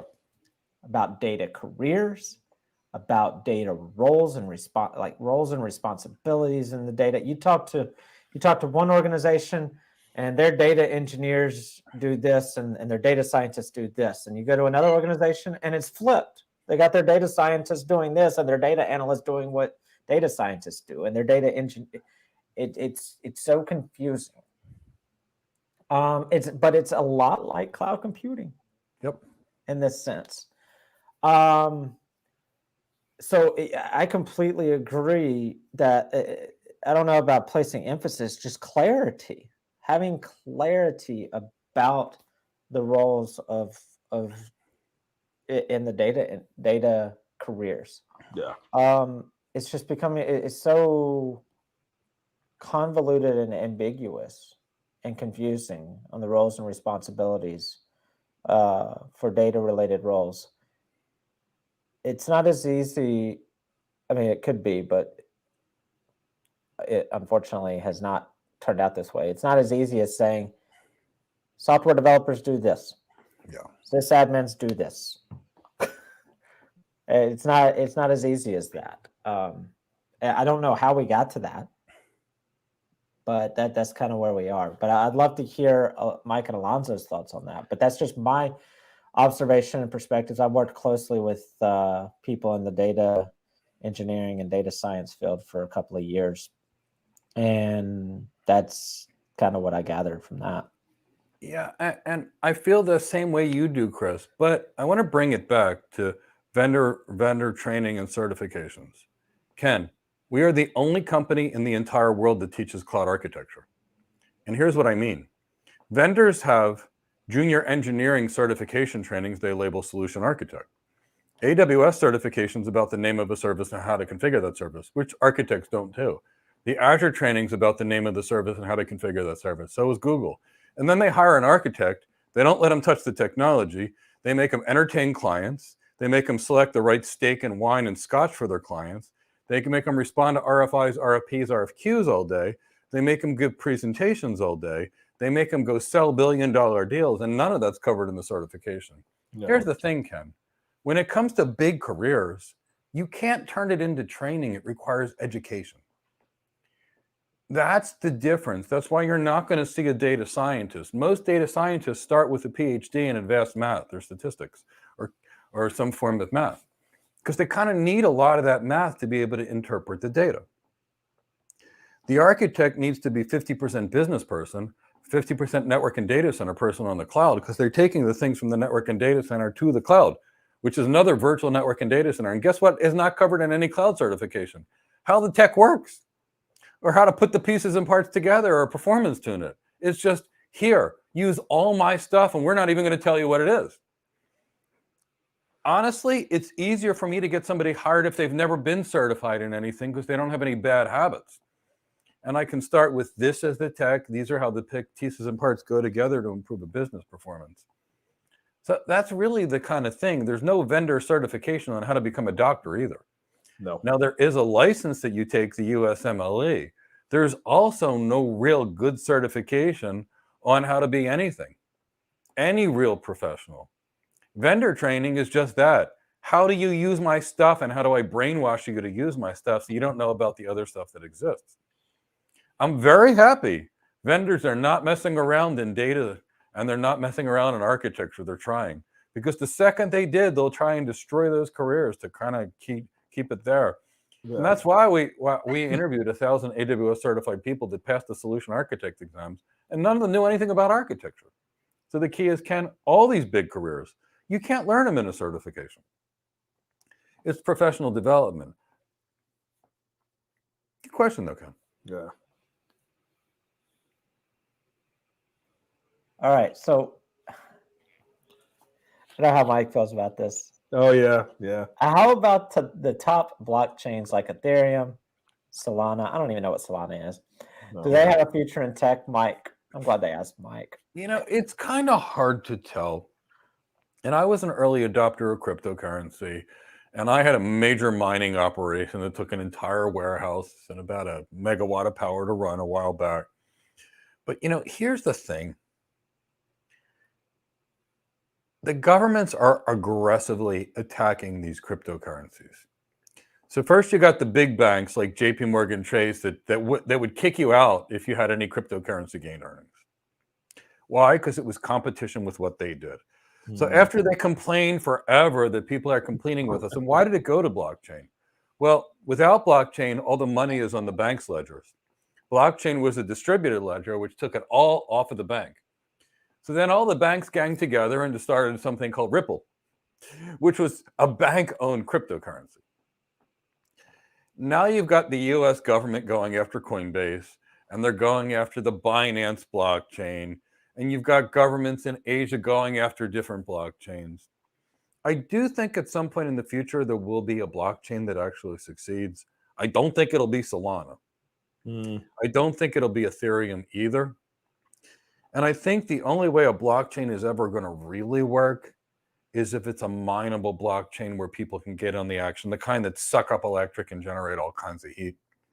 Because if there's no work to it, like I think NFTs are dead. I actually never believed in NFTs in the first place. There were a couple which I thought were cool, but I think Web 3.0 and virtual worlds is dead. But I do think there will be a blockchain. Right now, the only blockchain that looks like it has a potential to make it is Bitcoin. But I don't think Bitcoin is the ultimate end goal. I'm not sure. I don't follow it as closely as I used to. But I do see blockchain as a very valuable means to track assets to make sure they weren't lost, like medications to make sure they weren't lost. If you're going to dispose of nuclear materials, for example, you want to know that they haven't been stolen along the way. Blockchain is an excellent way to do that. Blockchain and the ledgers of blockchain and smart contracts, I think, are exceptional. But as far as cryptocurrency, I think there will be a player at some point, but we don't know who makes it and where it's coming from. But I don't think Ethereum, which is one of my favorite blockchains, I don't think there's a lot of excitement in it anymore. And then think about FTX blowing up, for example. You know, these are the cascade. It's not, generally speaking, a good, exciting thing. All right. Let's see here.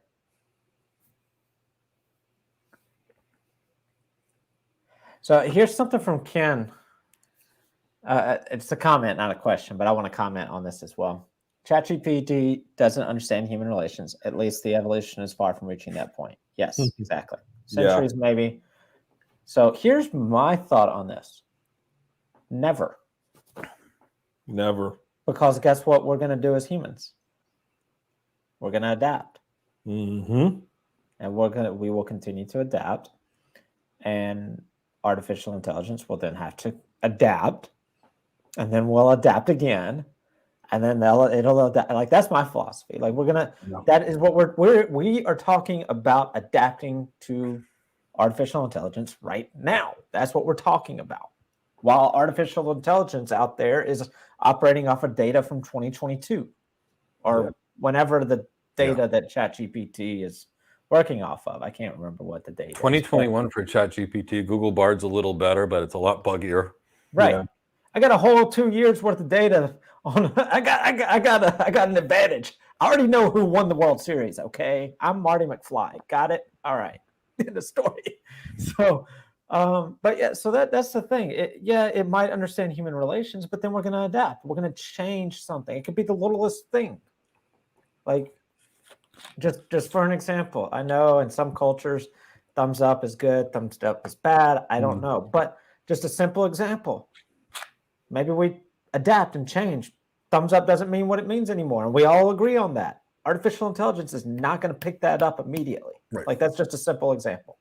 But we as humans will continue to adapt. So yes, it may start to develop and understand human relations, but it's not going to understand them like we do. Never.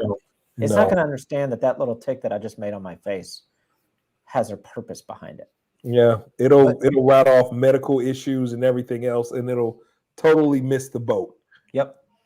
And it's not going to see it. So let's really talk about the human side of it.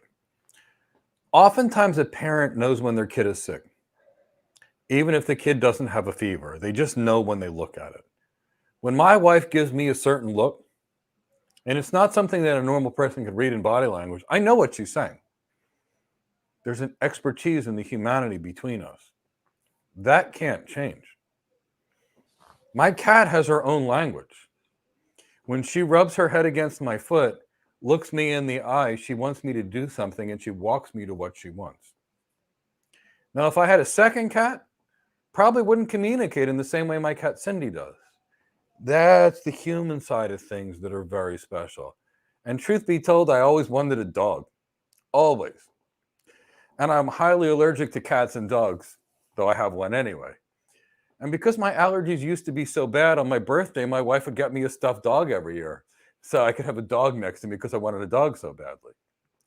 One year, she even got me a dog that would bark and was programmable, but you know what it wasn't? It wasn't a dog. Didn't look at me, didn't lick me, didn't breathe. It always felt like a stuffed dog. AI is that stuffed dog. It can do a lot, but it can't connect to people. So let's celebrate what it can't do. Connect to people. That's the secret. Don't be the techie only. Be the techie with the business and the people and the people and the people and the people. Celebrate your humanity. Yeah, you think about, everyone laughs about Skynet and so forth, but it's you think about what will be required to do that, and that's not going to happen. I don't see that happening because like you said, we always got to stay ahead of the game, and we would never, under any circumstances, give carte blanche to everything under the sun and just hope that a automaton gets a conscience and moves forward. That's our part in the game. That's our facet of who we are as humans and how we're able to relate and understand what the difference between fact, knowledge, experience, and so forth, and how to disseminate that from our emotional perspective. All right, let's get to this question from Kevin. Kevin says, so you're saying a data degree or master's is pointless for a cloud architect? No. Well, I'm not saying that, but here's the thing. A data degree will teach you data. It's not going to teach you system design. If I wanted a cloud architect degree, Kevin, it would be an MBA. An MBA is about how do you optimize a business. What do architects do? How to optimize a business. So if people ask me, should I get a master's degree in tech? I always say no. And here's the reason why. Most are taught by people that have never worked in the industry, so they don't know what they're teaching. And they typically focus on low-level stuff. Here's how to code, which coincidentally is one of the lowest paying careers. And why is it one of the lowest paying careers? Well, supply and demand curve from macroeconomics or microeconomics, the greater the supply at a given demand, the lower the price. Everybody knows how to code. It's free code camp. You can learn how to code for free. You can go to Udemy. That's one of the few things you can actually learn on that platform. You can't learn a real career on Udemy, but you can learn to code on Udemy because there's millions of people there. It's a low value skill in terms of dollar volume. So somebody that might have a low salary might go to Udemy to do it. But you can't learn architecture from Udemy. Believe me, I retrain everybody else's students. Half of the Udemy providers that are teaching architecture came to us and said, would you teach me how to be an architect? And they're teaching it. So kind of keep that in the back of your mind. We're not saying that any degree is pointless. Education is never wasted. What we're saying is if you want to be a cloud architect, get education in something that's going to make you an architect. If you want to be a data person, get a degree in data.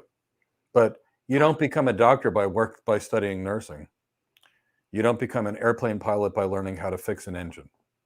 So it's not going to be a valuable degree to be an architect, but it'll still look good to have a master's on your resume. Just don't tell anybody what it's in. Yeah. My first master's degree, I just put MS. Nobody knew that my first master's degree when I got my first senior role with no experience was in nursing. Just put MS. Master of Science, which it was. Yeah. Yeah. If you're, so Kevin, I don't know if you've already started on the degree or if you're looking at a degree, but if you've already started on the degree, then take advantage of what it is. If you had the opportunity to grab a minor or maybe change majors, then take advantage of that. But if you've gone past the point of no return to be able to switch majors and it would be cost ineffective to switch majors, then see if you can get a minor in some business. If you've not even started, go the business route, and then minor in data if you're interested in data. But definitely, if your goal is to be an architect, you're going to want to focus on the business side. So that is good information there. Any insights there, Alonzo? I think my focus would be on business because we want you to talk about your competency. I think certifications, degrees, a degree, of course, is going to carry far more weight than a certification, but let's focus on who you are as a person and how this information complements you, not uses it as a replacement for who you are as a person and how you can get things done. So I will feel that, and Mike would say this often, is let's focus on your business component, and then you can match up that technology and ability to use that from a business transformative perspective Couple those two together, and that's going to be a formidable combination. Yeah.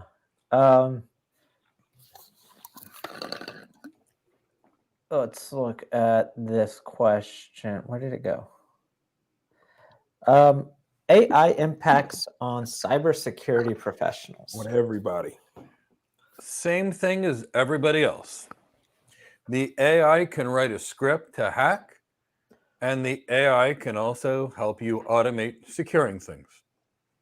If you're only an engineer, and I say only, meaning you're not on the sales side of security, you're not creating the training program for the organization, you're not evaluating the organization's risk, for example, like what assets, what intellectual property they have, and you're not quantifying the risk that they have in terms of dollars, AI can do the job. We're actually looking at really great firewalls from companies like Palo Alto that are already using AI to adapt to threats, which is really exciting in the way they can do it, which is really good because ChatGPT will help with phishing expeditions, for example. Normally when somebody's trying to phish, you can look at the poor grammar. Artificial intelligence can help tune it. It has no soul, so you'll be able to see that it looks mechanically written if you're good, but if you're not good and you're reading it, it follows grammatical rules, you might be more likely to believe it than something has it. Cybersecurity architects, really critically needed. But when it comes to penetration testing, I think we're going to see that AI will enable a lot of people to do it, so we'll need less people on the penetration side. That still doesn't mean we don't need those rock star security people. We still will. But we're going to need expert security people, not the average. I studied a little networking. I studied a little security. I focused on these 42 unrelated certifications. Those people, gone. But there are some really good cybersecurity people, really good ones. Ones that can really see it holistically from end to end. Those people are not going to be replaced because effectively they've got either the distinguished security engineer skills or the architect skills. Those people are not going anywhere. All right. Let's see.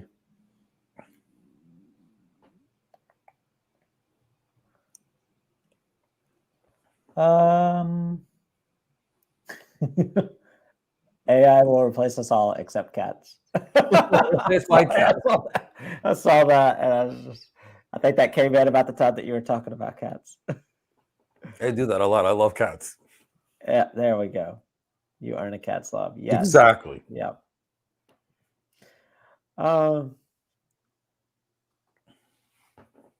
Okay. Oh, I think we all can talk towards this one.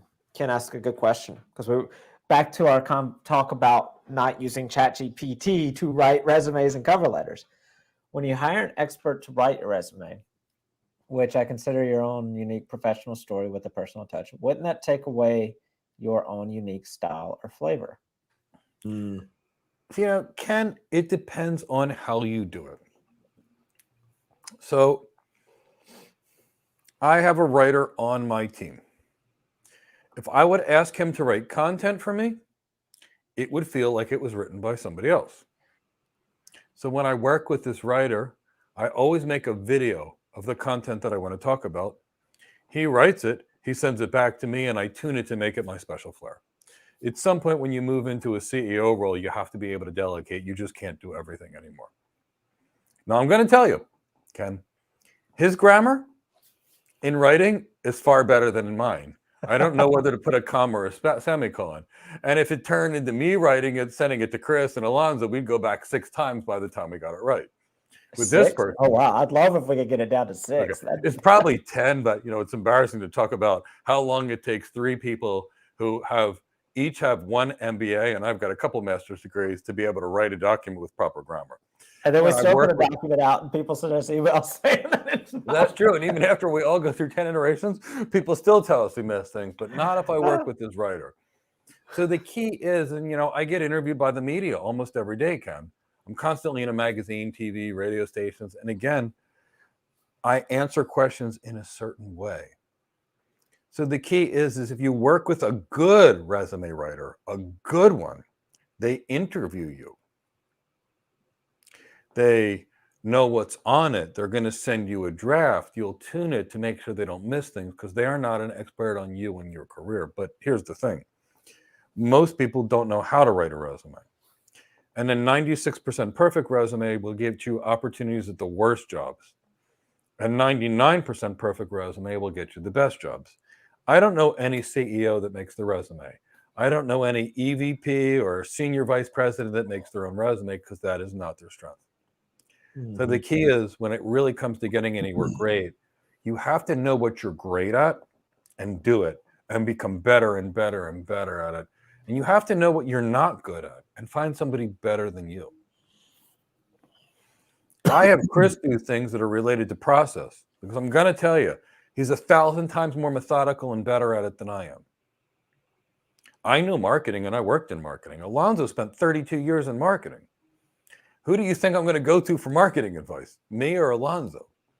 Alonzo. So I always want to use the best I have. Look, I learned to practice internal medicine. My wife practiced cardiology for a long time. If I've got a heart question, I call my wife and say, dear, what do I do here? Because that's her world. So you do what you can and outsource what's not your area of expertise. Alonzo, what do you got to say about have you ever hired anybody to write a resume for you? I did, and it was a disaster. It didn't. It's trying to get someone that you've never met that doesn't know you, doesn't know your skill set, and they just fill in the blanks according to industry. And Yep. it's kind of like a reverse version of what HR does for these job postings. They don't know. They just fill in the blanks about what they think it's supposed to do. And it was always a constant mismatch, along with almost all the money that I spent for them to do it. And it was something that I never did again. So get some trusted advisors on who knows your skill set. Put together a list of what you're good at, things that you could possibly improve on, and opportunities for anything in between. And that's how you're going to be successful. Yeah, I wanted you to speak towards that because there's not much that me and Mike don't agree on, but this is one that we don't agree on. I do not agree on hiring a resume writer for most people. Yeah. Because to be able to afford the type of resume writer that you need. Yeah. So that's what Alonzo just said. Get you a board of advisors, your personal board of advisors, your people that know you. Like I've got my dad. Most people I would not recommend using your dad, but I've got my dad because of who he is and what he does. He's a business expert. He works at the University of Tennessee at Martin. He also teaches in our program. But I've got my dad. I've got Mike. I've got the first person that hired me after college. And then I've got my wife. And like these are my boards. And my wife, again, for most people, I wouldn't recommend that. But my wife and I worked in the same industry for a decade. So again, unique situation there. We worked in the same industry. So get you a board and use that board to help you write your resume. And then maybe you can find somebody to help you tune it from there. Because I'm just saying, like, there's finding somebody to write a resume is like finding a recruiter. There's so many crappy ones out there that will take your money. And then worst of all, there's these software as a service resume writing crap that's out there. That will take $100 for you. And I don't know. Like they should be giving me $100 back plus another $100 to fix the stuff that they do to people. So resume writing is a very difficult thing. If you find someone that is a true artist, because this is an art, and if you can find that, great. But the cost of it, that art is going to be pretty significant. as Alonzo alluded to, was pretty significant for him, and his art was crap. Yeah. There's a good with his comment about as much money as I spent on it. Yeah. So, that's a really good point. To find someone this good is going to cost a few $1,000s. yes. And not only that, I used one that in the past that was used by a whole bunch of senior and executive vice presidents that I knew. That was kind of in that inner circle. And to me, it was worth paying for it because the pay range of the job was so great and I was able to recoup it. But yes, in many cases, if you have a board, that's going to be good enough. This is not related to the topic, but I find it very funny. And it happens. Anakin Cloudwalker says, I've been working on improving my executive presence lately, and I'm noticing that recently I'll get credit for things that someone else has said. It's strange. I hope I hope you're getting credit for good things. Yeah. That people say. This come because you could get credit for bad things that people say, but the fact that you're getting credit for things that other people are saying is reflective of you're apparently on people's minds. So, little side product of him working on your executive presence. So I thought that was an interesting comment there. I think it's interesting, and I actually would expect that. Right. And I remember when I first hired an executive coach to work on my executive presence, and I took lots of training. It was literally overnight that it was like people treated me differently. It was the coolest thing ever. Yep. Okay, so got a few more questions we're going to try and get to. And again, we're going to be doing another part to this. So make sure you stay on the lookout for that. We don't have enough information to give a solid yes or no, one or two, A or B answer to this. But Kevin Grant says, speaking of data, 2 focus tracks have been established at my job.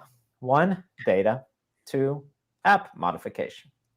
What advice would you give about choosing a path based on what has been discussed today? So again, we don't have a lot of information. We need a lot of nuanced information to be able to answer this. But let's just assume we have a binary choice. 1 and 2. I'm going to go with 1. I wouldn't do anything related to app modification or app coding in today's world. So I don't know what 1 is to be good or not, but I wouldn't do anything related to software development. But you, Alonzo.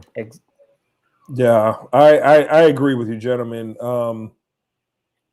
I would lean towards data instead of app modification, because what would you be able to do that's different from an automation doing it better with less? We're not it's not tired, hungry, or needs of health benefits or anything else. So I would lean towards the data if that was the absolutes of the 2. Yep. The only reason that I would in any way, shape, or form pick number 2 is if for some reason that app modification path leads to customer side. That's the only way. Like information gathering from the customer about like what their desires are. But yeah, 1 all the way. I'd love for you to come back with more information. Yes. Extrapolate that. I love questions like that. I just wish we could answer them in depth. And we need a lot of information. Let us see here. What do we got next? I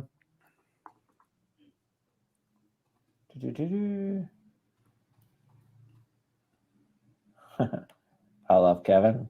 My finger slipped and hit the like button. I'll leave it there. Yes. That's great. I hope I have some more fingers slip and hit the like button. All right.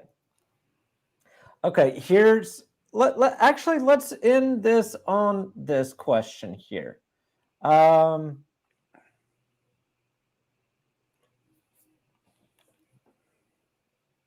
Wouldn't that be a great time to use GPT to fix the grammar of something you've already added your human touch to? Well, there's already stuff out there for that. Yeah. There's things like Grammarly. Mm-hmm. There's things like the old school paperclip in Microsoft Word that would tell you when things were wrong. Oh yeah. and things like the little horrific red squiggly underlines on my grammar that is inaccurate. But what would AI say about an Oxford comma?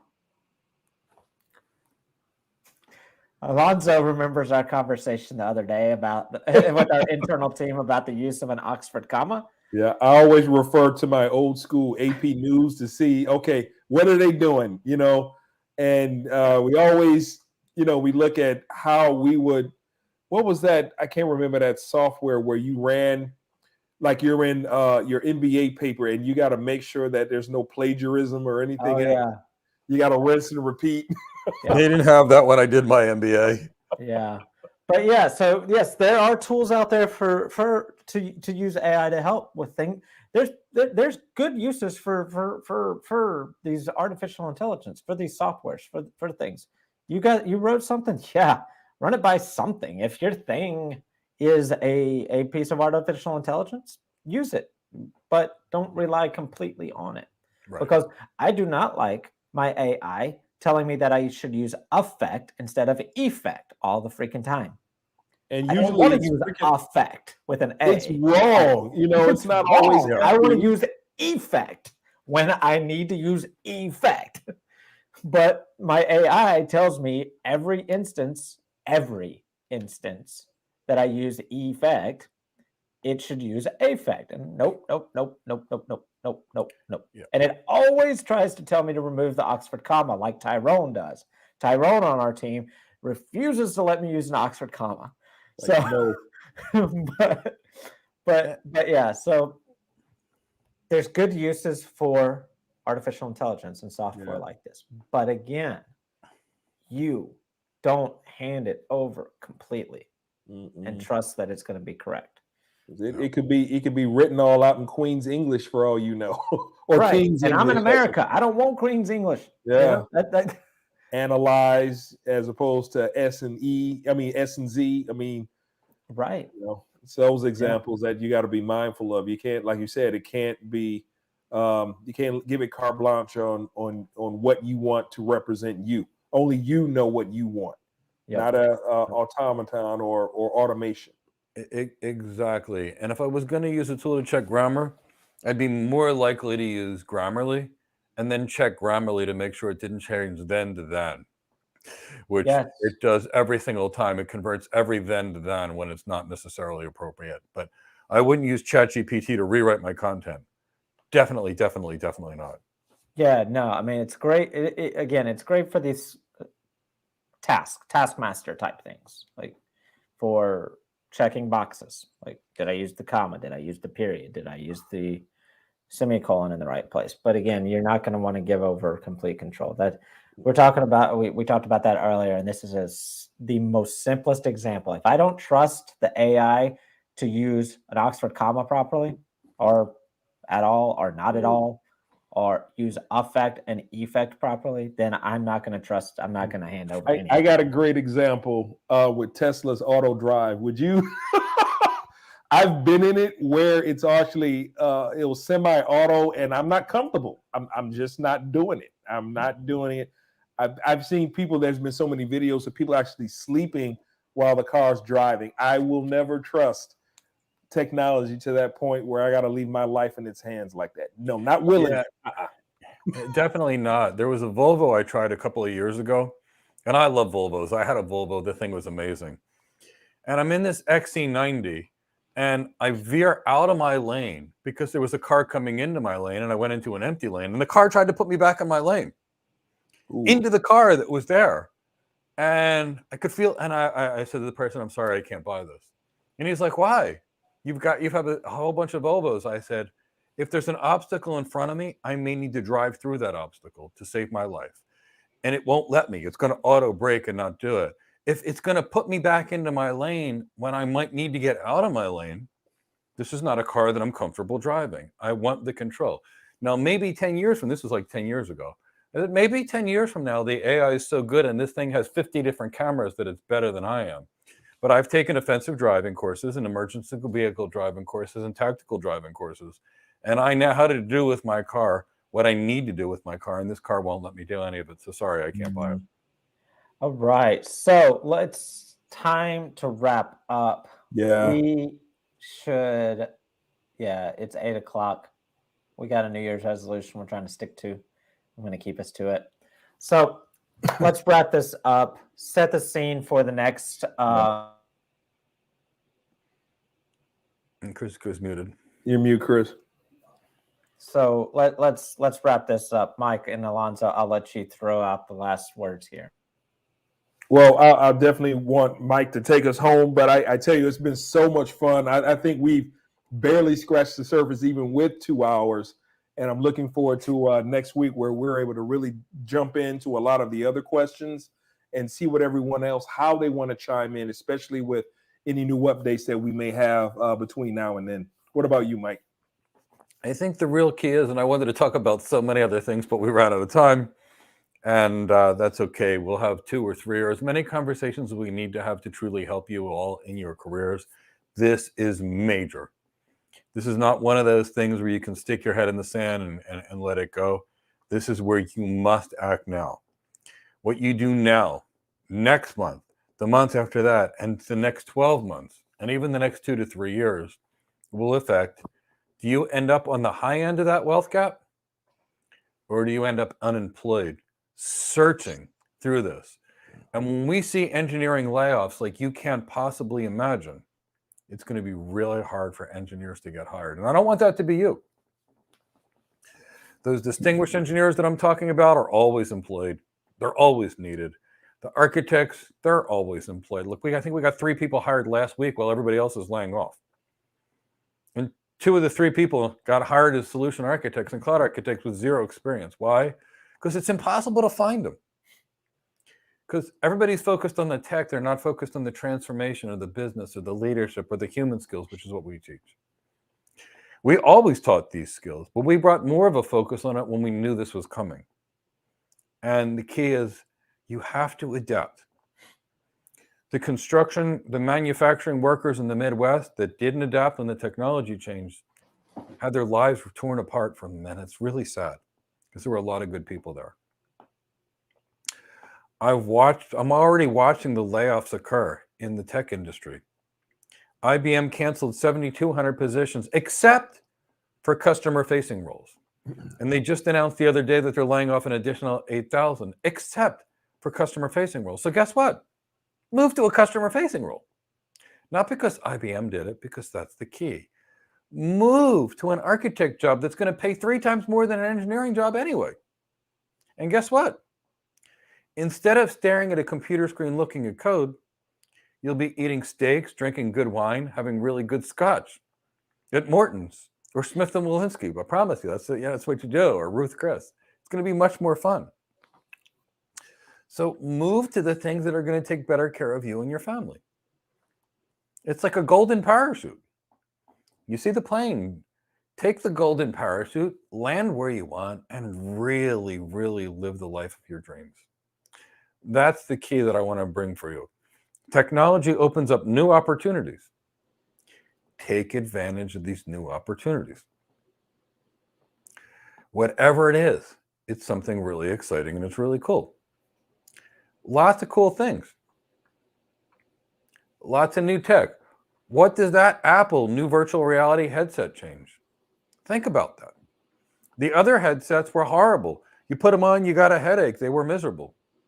Did Apple fix it? I don't know. We'll find out.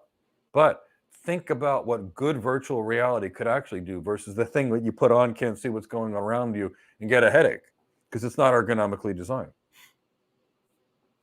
That could, if it's executed upon properly, change things. What can it do? What did the watch do for getting people to places on time, for example, many years ago? It changed things. The defibrillator, what did that do? It saved lives. This is a really exciting time. I want you to be on the bleeding edge of this curve. I want you to get all these new exciting jobs that are going to be coming from it. I want you to be on the top end of the salary. And I want you to be, when people are looking for these people and there's nobody out there, I want you to be one of them with the skills to succeed. So That's really what we're talking about. Make sure that you can achieve the best of your life, live the best life, celebrate your humanity. That should be my new motto. Celebrate your humanity. Next week, we're going to talk about what AI can do versus what it can't do. We'll talk about why you need to do certain things, what you can do now, and how to stay ahead of the curve, ahead of the curve, ahead of the curve. And that's been the key to a successful career. I've been in tech for 25 years. I've always stayed on the bleeding edge. I've never had an old, unrelated skill. Why? I always wanted to be on top. Have a wonderful night, everyone. Live your best life. And let's get you the best career ever. Have a good night. Right. Good night, everybody. See you all next week.